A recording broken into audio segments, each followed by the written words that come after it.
Okay, good morning everyone. We're here for another 10-minute takeaway, and we're here with the property partner at Silver Shemmings Ash, head of the property team, Michael Shapiro, and he's going to be giving us an update on the impact of COVID-19 on the property market in view of recent changes and news. So good morning, Michael. Hello, good morning, Julie. Yes, this is very timely doing the talking heads today because the government have announced regulations to hopefully kickstart the housing market, and we're also now getting into the stage where a lot of people who have exchanged contracts want to know what their position is about completing. So those will be the two topics I'll be looking at this morning. Okay, so obviously, as we've said, we've seen that the housing market is being opened up. Can you explain what the new regulations are, please? Yes, the regulations have been coming out over the last 24 to 48 hours. Basically, anyone in England can move house if they follow the new guidance.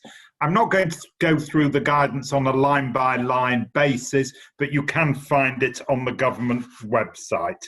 So, as of yesterday, the following can now happen. Estate agents' offices can reopen. I was in my high street yesterday afternoon. There's a lot of estate agents. I noticed most of them had a light on and a person there adjusting the windows, so that's good. Viewings are permitted either virtual or in person.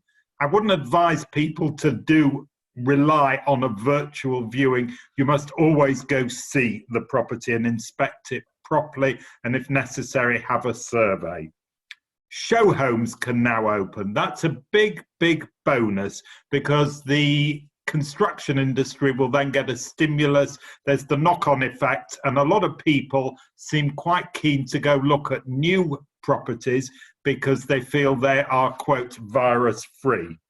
And finally, removal companies and other essential parts of the sales and letting process, including, of course, lawyers, can be restarted with immediate effect. There is very detailed guidance informed by public health advice on the government website. Most of it is common sense. Socially distancing is key. The requirements on the website are, in summary, viewings must be by appointment only. All parties must follow the strict distancing guidelines. All internal doors should be open where possible.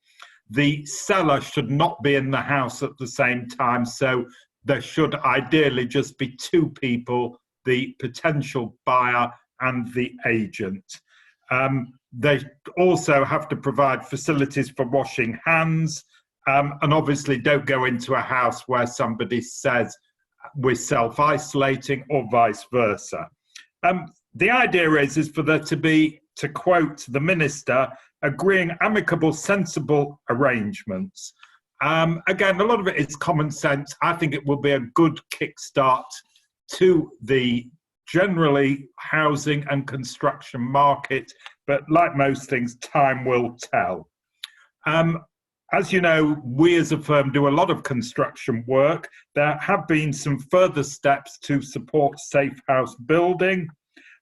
Sites can now be open.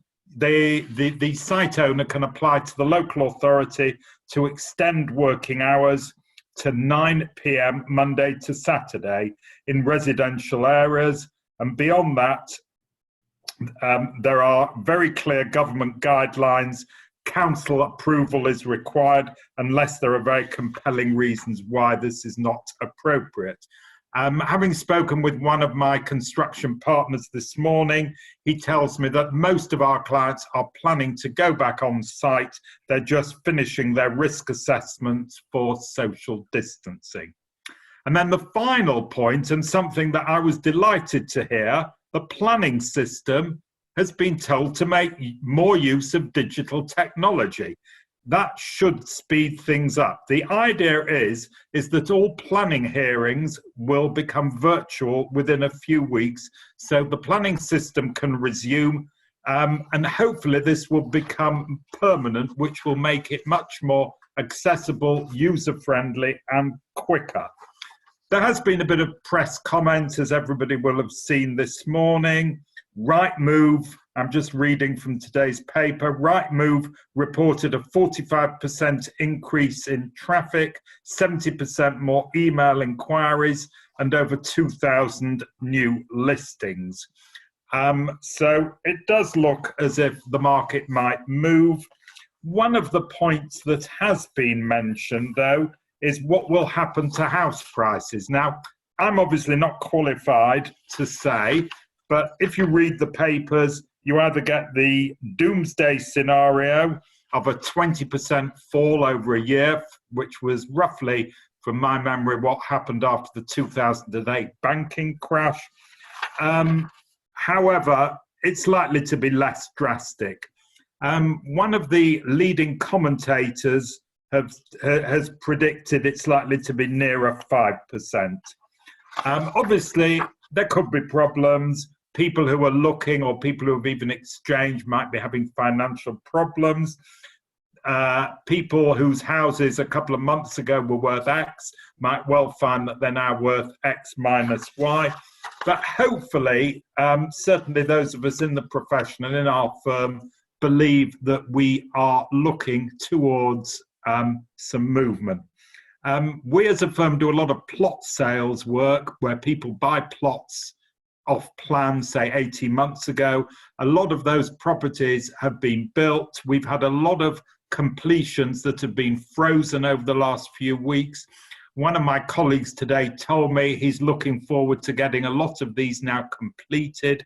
The main reason for the delay is that valuers have not been able to make a final valuation of the property for lending purposes. So hopefully, again, valuers will be able to proceed to value and completions will take place. So hopefully that's a reasonably brief summary of what's going on. But the main news is if you are thinking of moving, you want to buy, you want to sell, now is a time that's worth spending looking to see what's on the market. Okay, so that's good news all round, really, on the whole. That's certainly something worth waiting. It's been worth waiting for. Just a quick query. We've had a couple of calls over the last couple of weeks from people who are in the process of buying or selling houses. They exchanged contracts, up to exchange of contracts pre-lockdown, and they're having problems getting hold of sort of further details about where they are. Solicitors are very slow in coming back. What would you advise? Yes, I've also heard this. We've found this on a number of our transactions in the office. In fact, I had an estate agent friend who called me. I'm just going to read his email. He said he's got a client who's selling their house. They exchanged contracts in February, completion next Friday. His client's no related purchase. His client's got a good price, anxious to complete. Nobody's heard anything from the buyer, including the solicitor. The seller's solicitor has been trying to get hold of the buyer, and he just really rang me for sort of what did I think. That is actually something that's very common. There is guidance. I'm just going to read from the Law Society guidance, which all property solicitors were sent at the beginning of the crisis. And obviously, before I start, common sense tells you this is a contractual agreement. There is a binding contract. Once you've exchanged contracts, it is binding. And all transactions are governed by the provisions in the contract.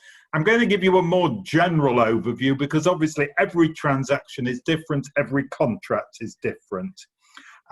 There are some people who will have exchanged in late March, early April, whose contract will be conditional on the COVID virus allowing people to move. Some of those conditions might have now kicked in as a result of the regulations. But let's just look at this generally. If completion doesn't take place once contracts have been exchanged due to COVID, the parties completing won't be in default. Law Society advise quite sensibly, I think, that everybody should use a little common sense. You know, the law is there to regulate, That's what the purpose of the contract is. However, it's clear that somebody might be ready to move and they can't move because either they're self-isolating, they can't get removal people or whatever. Most contracts are now governed by the standard conditions of sale.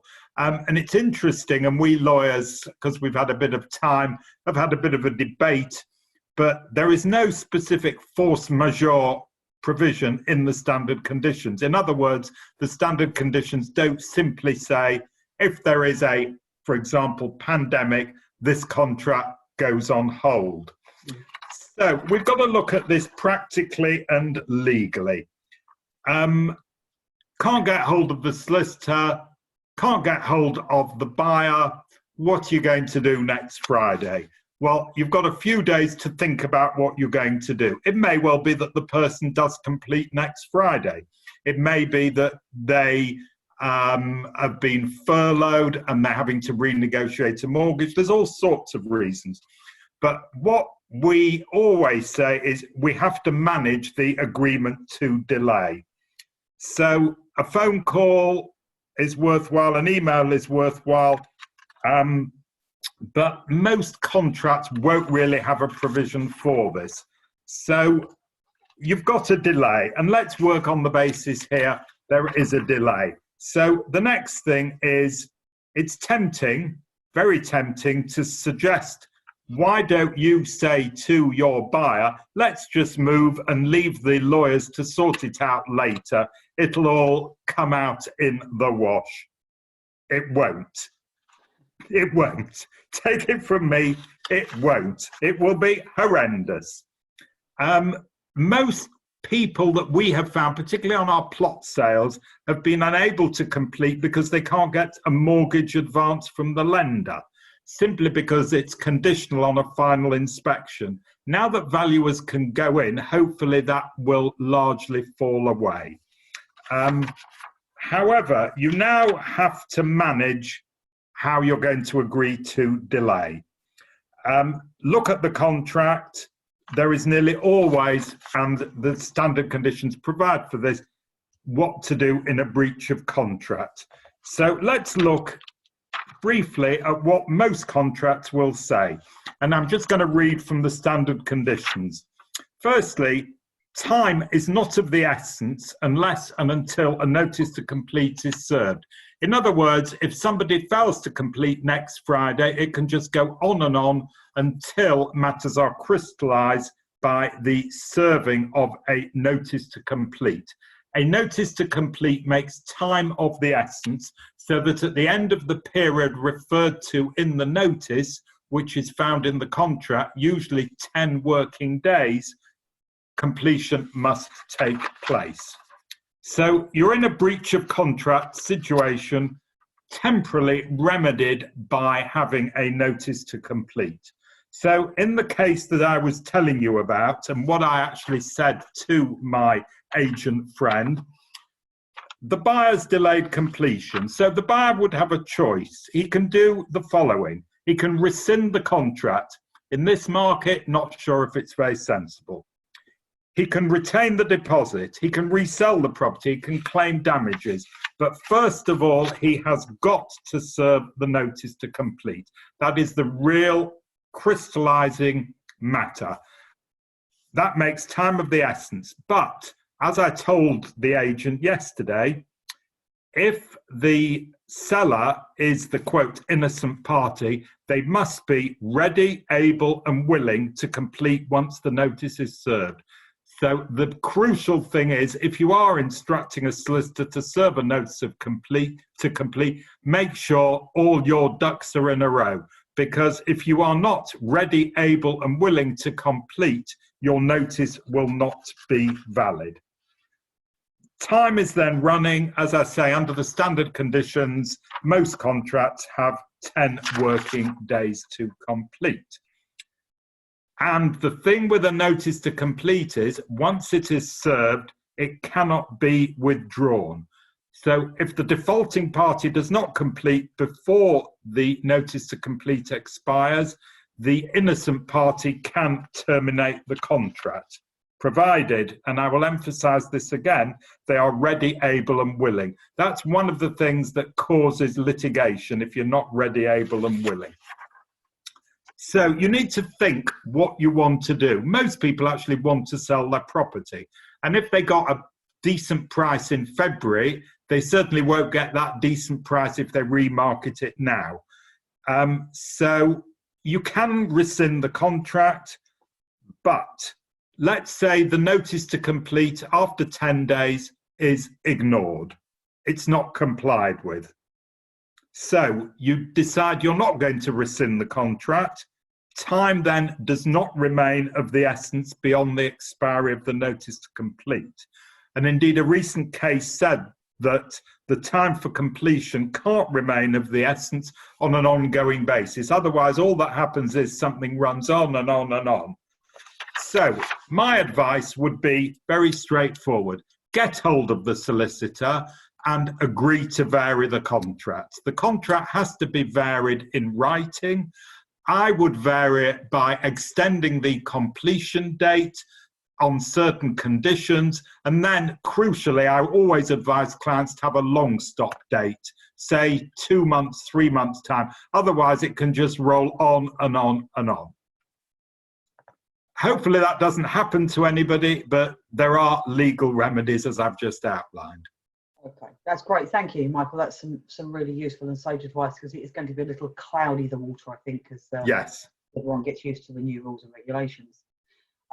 It's worth pointing out, obviously, that you are hosting a panel discussion on the Tuesday, the 16th of June at 5 p.m. Yes. Talking about updates on movement in the property market.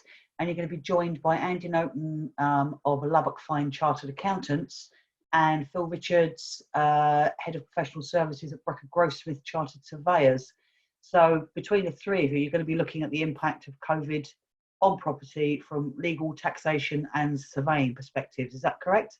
Yes, and also it'll be interesting to see what happens in the 4 weeks now that the market has opened. Yes, that interesting times ahead, I feel. Yes. That's brilliant. Thank you very much for your time, Michael. As always, it's been really interesting and really useful. So we'll see you again soon for another update. If we don't see you next time we see you, otherwise we'll be on Tuesday, the 16th of June at 5 p.m. Right. Thank you and stay safe, everyone. Take care. Bye-bye, Michael. Bye.